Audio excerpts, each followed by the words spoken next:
آج ہم تاریخ کے ایک بہت ہی دلچسپ موڑ پر کھڑے ہیں۔ مصنوعی ذہانت یعنی آرٹیفیشل انٹیلیجنس نے جنم لے لیا ہے، اور یہ ایک ایسی انقلابی قوت ہے جو سیدھا ہمارے تعلیمی نظام کے دروازے پر دستک دے رہی ہے۔ تو آئیے ذرا دیکھتے ہیں کہ اس کے کیا اثرات ہو سکتے ہیں۔ اور یہی وہ بنیادی سوال ہے جس کے گرد آج کی ساری بحث گھومتی ہے۔ یہ ٹیکنالوجی ایک بہت بڑا موقع ہے یا پھر ایک بہت بڑا خطرہ؟ اس سوال کی گہرائی میں جانے سے پہلے یہ سمجھنا ضروری ہے کہ آخر ہم یہاں تک پہنچے کیسے ہیں۔ تو آئیے سب سے پہلے یہ سمجھتے ہیں کہ یہ سب شروع کہاں سے ہوا۔ اس پہلے حصے میں ہم اے آئی کے فکری آغاز پر ایک نظر ڈالیں گے اور سمجھیں گے کہ اس انقلاب کی جڑیں آخر ہیں کہاں۔ دیکھیں، اس کا خیال کوئی نیا نہیں ہے۔ کہانی شروع ہوتی ہے 1950 میں، جب ایلن ٹیورنگ نے ایک بہت ہی بنیادی سوال پوچھا: کیا مشینیں سوچ سکتی ہیں؟ پھر 1956 میں آرٹیفیشل انٹیلیجنس کا نام سامنے آیا، اور آج تقریباً 70 سال بعد وہ خواب ہماری زندگی کی ایک حقیقت بن چکا ہے۔ اچھا، تاریخ تو ہم نے دیکھ لی، لیکن اب آتے ہیں اصل مدے پر، کردار کی جنگ۔ معلومات تو مل جائے گی، لیکن کردار سازی کا کیا بنے گا؟ اور یہیں پر آ کر اے آئی کی اصل کمزوریاں سامنے آنا شروع ہو جاتی ہیں۔ اور یہی وہ سوال ہے جہاں ٹیکنالوجی اور انسانیت کا فرق بالکل واضح ہو جاتا ہے۔ کیا ایک مشین وہ کام کر سکتی ہے جو صدیوں سے ایک شفیق استاد کرتا آیا ہے؟ کیا ایک الگورتھم کردار بنا سکتا ہے؟ یہاں فرق بالکل صاف نظر آتا ہے۔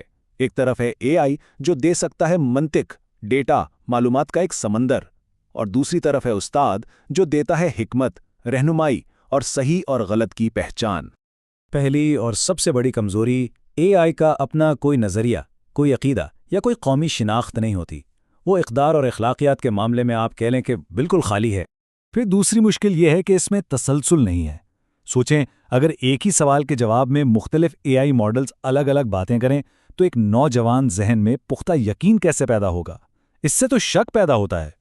اور تیسری اور شاید سب سے اہم بات، اے آئی کے پاس کوئی اخلاقی کمپاس نہیں ہوتا۔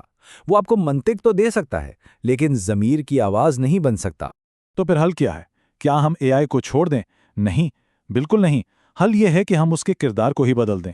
اے آئی کو استاد کا مقابلہ نہیں، بلکہ استاد کے ہاتھ میں ایک بہت ہی طاقتور اوزار سمجھا جائے۔ اور جب اے آئی کا کردار بدلے گا تو استاد کا کردار ختم نہیں ہوگا، بلکہ سچ پوچھیں تو اس کی اہمیت پہلے سے کئی زیادہ بڑھ جائے گی۔ اب استاد صرف معلومات نہیں دے گا، بلکہ وہ ایک رہنما ستارہ بنے گا۔ استاد کو اب دو بہت بڑے کام کرنے ہوں گے۔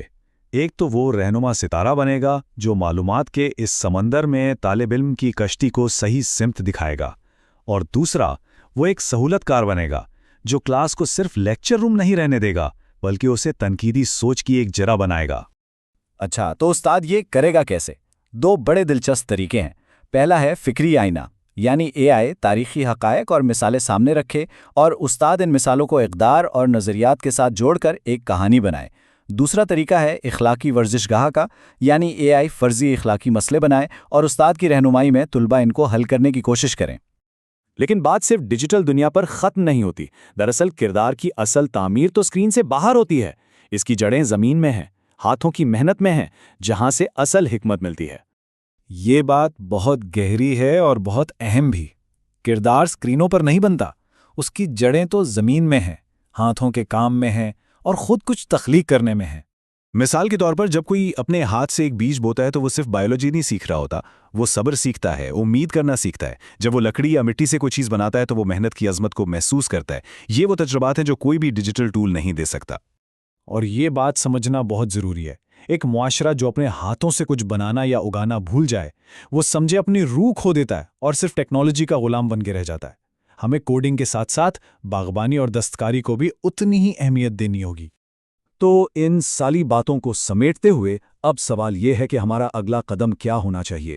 ہم سب مل کر ایک بہتر مستقبل کیسے بنا سکتے ہیں؟ دیکھیں، راستہ نہ تو ٹیکنالوجی کو مکمل رد کرنے کا ہے اور نہ ہی آنکھیں بند کر کے اس کے پیچھے چلنے کا۔ راستہ ہے دانش مندانہ انضمام کا۔